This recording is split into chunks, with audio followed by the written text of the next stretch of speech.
এখন দেখবেন fresh drinking ওয়াটারের সৌজন্যে ঈদে বাড়ি ফেরা।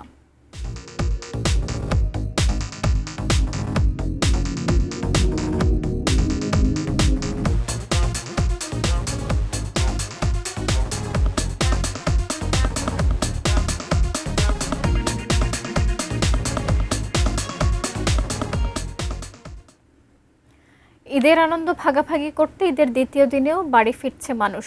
রাজধানীর সদরঘাট ও বাস টার্মিনাল দিয়ে বাড়ি ফিরছে নগরবাসী।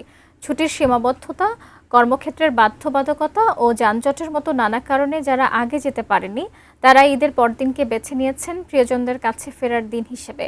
রাজধানীসহ অন্যান্য বড় শহরের বাস টার্মিনাল, লঞ্চঘাট এবং ট্রেন স্টেশনগুলোতে ঘরমুখ মানুষের এই ভিড় লক্ষ্য করা গেছে।